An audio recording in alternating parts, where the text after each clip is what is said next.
actually interested in giving workshops? Well, now that I've been working for many, many years, I'm thinking a lot about what I'm passing on, and I love passing on what I've been discovering and experimenting with to different generations of people, and also people all over the world, because I think when you work with a voice, it transcends culture. It's actually bigger than one culture or another culture. So that's really exciting. And then I like to feel what people in different places, what their energy is and what they're interested in. Like this class is incredible because great commitment and energy right from the beginning. So, it's just been, wow, really full of life and full of, in a sense, a kind of confidence and very generous. So it's been great for us.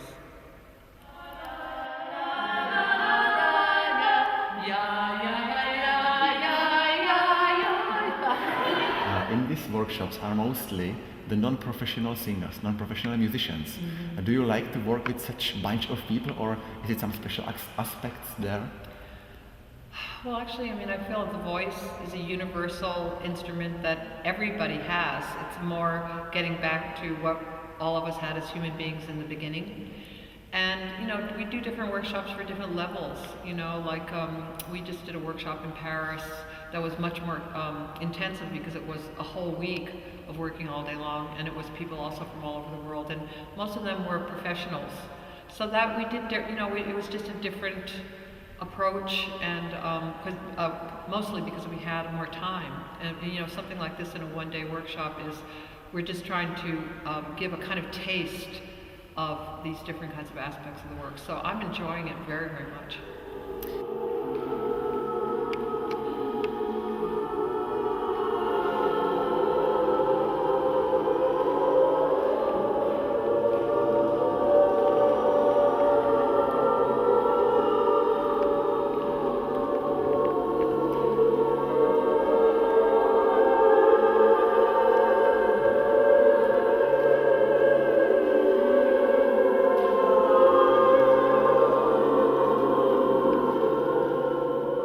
If the workshop is only 1 day long, yes. So it's then no chance to go really deep.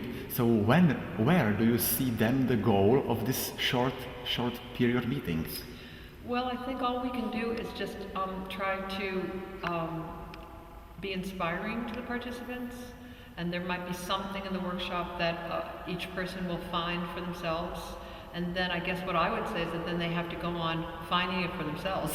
As far as I'm concerned, I feel like, what an artist does is they explore themselves. There's only so much that a teacher can give you. You've got to also find what is it that you have that is different from anybody else. So all we can do is try to stimulate people to go on with their work and to, try to find their own solutions.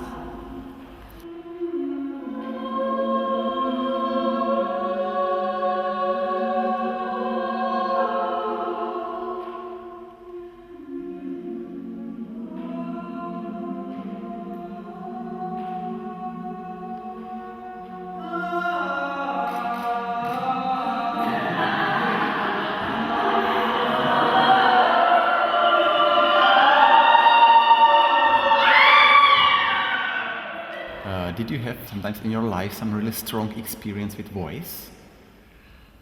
I think that, the experience that I always talk about, I always sang even as a baby. My mother was a singer, my grandfather was a singer, my great-grandfather was a singer, so that's something that's in my family. I used to sing myself to sleep, like to comfort myself when I was a child. But after I was in school and I was doing regular classical voice, and I was folk singing with my guitar, I was doing work already, like movement and images and, maybe a little bit of voice work, but I really missed singing. And I sat down at the piano one day. I had a revelation that the voice could be like an instrument, and that you could work with the voice without words, and that, that the voice had limitless possibilities. And that was like a revelation to me. And so from that point on, I would say that was the most important experience. That from that point on, that's what I've done.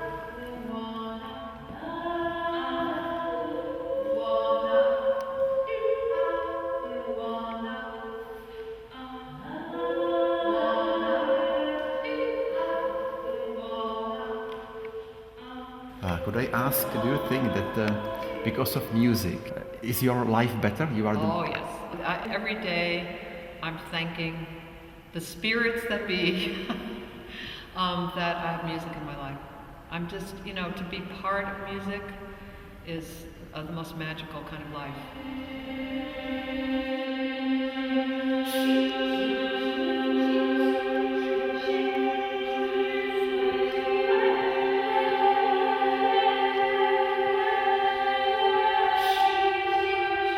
Does your attitude to music change with the years? So do you think now you are more musically wise than years before, or do you create differently?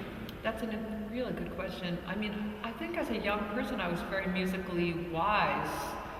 It's just that I think that as the years go by, you are more aware of your wisdom.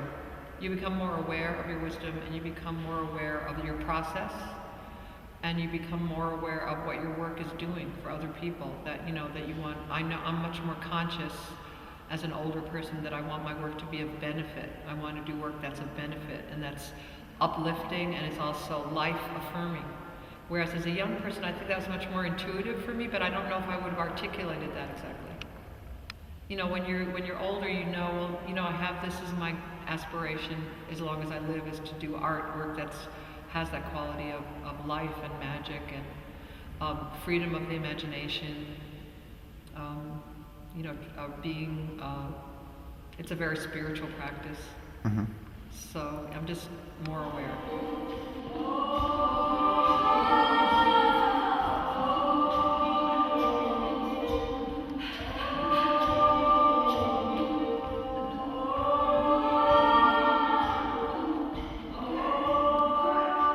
I have to tell you that I met you this time firstly personally, and I feel that you are really admirable human being, or really amazing person. Could you tell me, how do you take care of your soul? Well, I think when I was a young artist, I was doing my artwork at a very young age, like 20 years old, and I did very deep work for a young person. In a way, I was ahead of my age as an artist, but I was way behind my age as a person. And there was a certain point in my life where I realized, the two things have got to be one. It can't be, well, wow, she's this great artist, but oh, what a terrible person. So I really started thinking about the way that those things go together. And then I've been lucky enough that I have been doing a meditation practice for maybe 25 years, or more like 30 years. And in a way that's helped me develop more the personal part of my being. And then those two things more and more are very unified. The values of the work are the values that I have as a person. But I have some of the same, we all have these habitual neurotic patterns as human beings.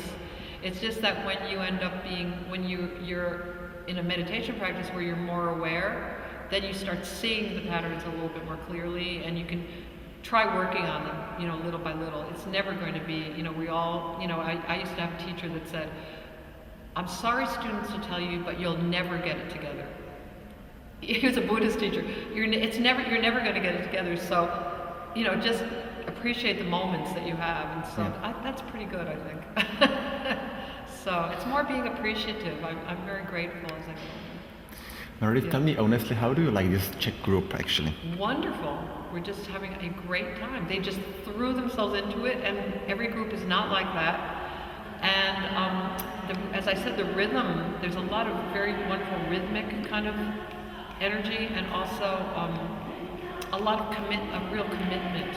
So, this group just jumped right into the deep end of the swimming pool, so I really appreciate it.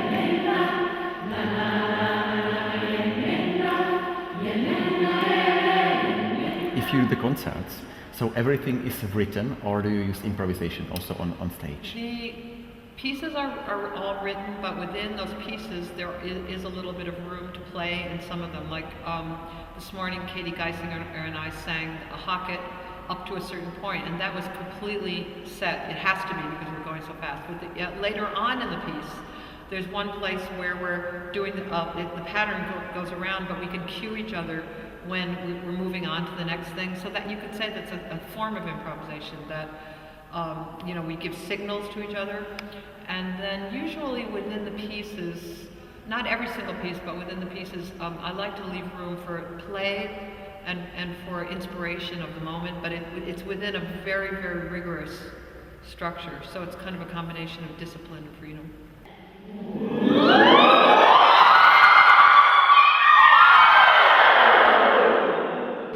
What is it all about, or what does it mean, the music? What do you want to say with it?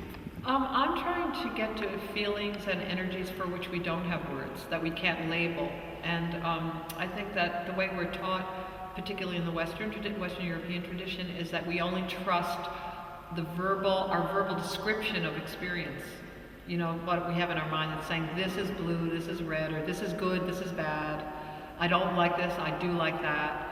I don't understand this, I do understand that. So I'm trying to go underneath that to a direct experience, which is, and direct experience is a much bigger awareness of a larger, you could say the big picture or the big sky or something like that. And so that's what I think art can do. And in this world, we're packing in so much information.